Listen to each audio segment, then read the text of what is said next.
Hi folks, you're with us today, your pushback channel, Tacitus today, and thank you for joining us audio live stream. In this essay, I'd like to talk about something that's sweeping the globalist controlled Western world, and more or less simultaneously, is that suddenly these globalist controlled Western governments, I'm talking Australia and Britain, America, and so on, Canada, and indeed parts of Western Europe, they're all discovering that suddenly that their societies and their countries are awash with far right Nazis.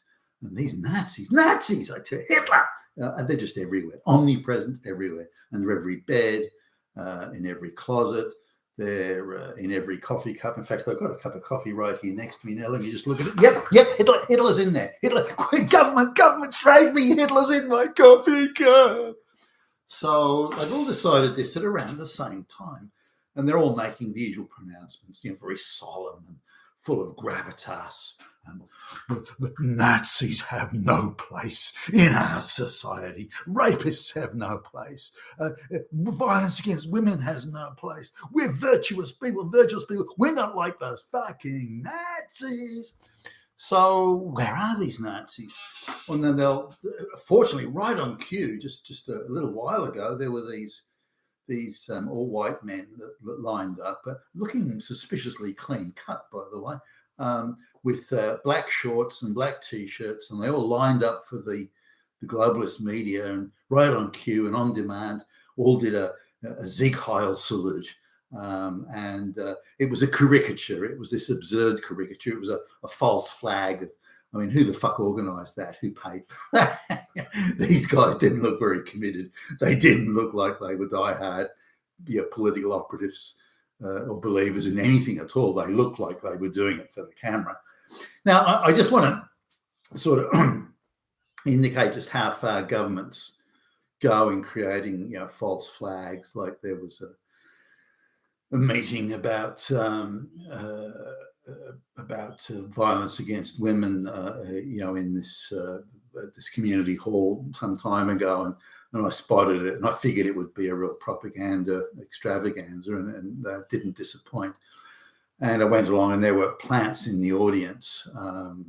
Paid actors were actually in the audience to say, yeah, my daughter was raped 50 million times and then beaten and then murdered again 50 million more times and then raped again. Yeah, nothing happened. The guy who did it got away scot free. They even, and so it's very emotive. And it was just very extremely well rehearsed. It was done with, great emotion, and then there'd be a woman who'd say, and then this guy, look what he did to me.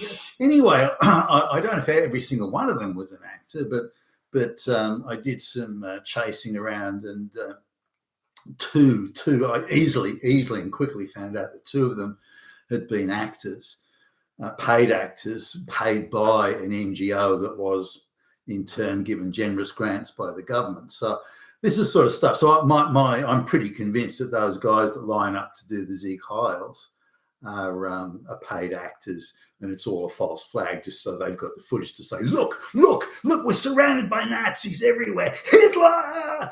And then they can say, look, and we're going to save you, the good population of Australia or whatever the Western countries, we're going to save you from those Nazis. That's far right. Now, what's the views that these supposed Nazis have? I haven't been able to find, I've searched reasonably hard, find a Nazi. I mean, it depends on your definition, I guess. And the term Nazi is an emotional invocation of something. Nazi, everybody shiver and shake, Nazi, But what's meant by it? Now, what's the definition of it? And like so many things now, like racist or misogynist, the definitions are so broad as to be, they're just absent all definition, in fact. And even when you look at the laws that are supposed to be fighting against it, there's a very vague reference to it, and they'll use a core. It's like, as long as it upsets somebody, it's therefore racist or therefore fascist or therefore this. And as long as you can find one person who says, yep, I'm upset, then so that's enough to trigger the action. So again, this vagueness serves the purpose, but it comes down to some core things, and when you have to trawl through quite a few articles, but the left-wing media, the Guardian and the government-funded news station, they're all over this. We're surrounded by Nazis everywhere. We've got to fight back. And even whenever they show pictures of Donald Trump, say waving to the crowd, they'd slow the frames down till they'd get where his wave was sort of an approximation of the Nazi salute, and then put that on the top of the page, and use that. So trying to draw the association with Hitler, of course. Now, their complaints about the Nazis were everywhere. Okay, fine, Nazis were everywhere. What are they doing that threatens anybody? If they threatened a single person, what are they doing? And of course, it comes down to a number of things. Nazis want some sort of controls on immigration. Now, that's how that relates to being a Nazi or a fascist is far beyond me. But any attempt to restrict immigration to people who have internationally recognised skills that are needed in the economy, or in the case of Australia, at least that they speak good English. If any requirement or any attempt to put those requirements on the immigration system instantly gets the call from the very organised globalist-funded NGOs, the globalist flunkies in government and the public service instantly come out screaming, Nazi! Hitler! Straight away, just on that. Now, that's, of course, absurd, but the invocation of Hitler and Nazi is enough to go, I'm not a Nazi, I'm not a Nazi. Well, the only way you can prove you're not a Nazi is if you agree to mass migration of brown and black illiterate peasants. Okay, I'll agree to it, but just don't call me a Nazi. And that works, I suppose, to some extent. When anybody talks out against race and gender quotas for things like employment or anything at all, which is code for refusing jobs or positions or opportunities to straight white people, particularly straight white men, because straight white men are the ones that are losing the most from the globalisation project. So they're the ones least enthusiastic about it and the most likely to question it. So the globalists have worked out, well, if anyone questions it, they're most likely to be a straight white male because they're the biggest losers out of it. So we'll just accuse them of being Hitler. And that's the playbook. That's just how they do it. So really anybody who questions the globalist project of undermining and discrediting and subverting Western society, which is clearly what the globalists are doing, anyone that complains about it or questions it or attempts to push back is Hitler. That's the playbook, and that's how they're doing. So you've got this absurd fucking Australian government thing of inferring or suggesting or implying that there are Nazis everywhere. Symbols of hate, the far right, Nazis, fascists, Hitler, and using that sort of absurd and ridiculous rhetoric, and then using the false flag stuff of their supposed Nazis marching around for the cameras doing Sieg Heil salutes. I mean, yeah, right. I mean, who does that suck in? Jesus. So anyway, that's the thing. So they can get in front of the camera. We're protecting the people from all these Nazis. But it's a playbook that's used all the time by these sort of activist governments. We're protecting women against rapists. We're protecting women against violence. And we're protecting children. Protecting. I mean, they're doing nothing of the sort. They're just inventing problems that don't exist, or exaggerating and magnifying them by 30, 40 times to try and present it as if it's some sort of universal issue or widespread issue that the government, your strong government, is fighting back against. Your government fighting the Nazis. Now, there are some people who have been accused of being Nazis, and some of them have got like websites and that sort of thing. And I think some of these are government false flags. I think like the globalists or the NGOs have set up these fake websites and are pretending that it's real or that there are people that do. I don't know anyone. So the people that are supposed to be Nazis, I've tried to contact them because I want to know if you're a Nazi. I want to know. So I tried to contact them, and again, their views are that migration should be restricted to skilled people who speak English. That is not a Nazi, but it is according to the globalists. The globalists want mass migration of illiterate brown and black peasants into the white West. That's what they want, and they're determined to do it. If you question that or oppose them, then you are Hitler. And that's just how it works. So these people have, I would think, moderate views. They're just views that the globalists find inconvenient, and thus they're attacked as Nazis. Now, if some individual does has problems with it or questions it, that's one matter. But if it looks like, and they'll be infiltrated by Secret Service agents. If there's a group that's organising, it's gathering like-minded people together, and looks like they have the potential to have a unified voice and thus create a voice in opposition to the globalisation project, then that's when they get dragged out as being, well, look, Nazis, they're all Hitler. And that's again how it happened.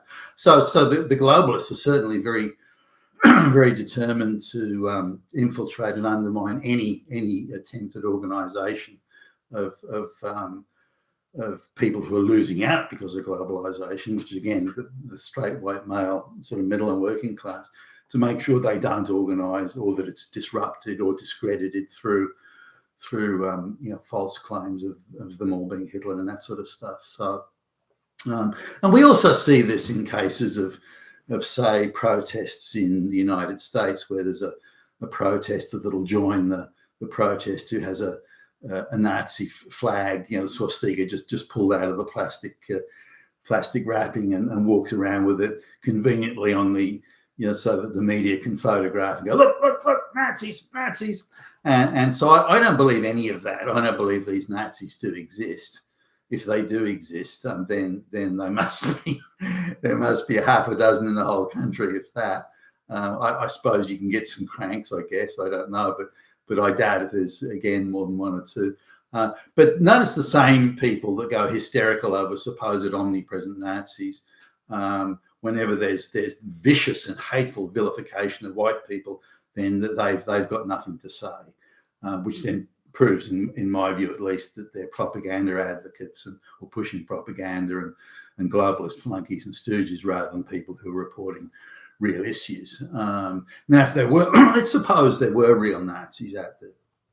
I don't believe there are, but let's suppose, then I would still say it's for the people to decide whether or not any of those folks get elected to any public office of any description. Now, I'll go back to the 1950s, and this is in the height of the Cold War, and there'd been some scares in Australia where there'd been communist spies and agents operating in Australia, and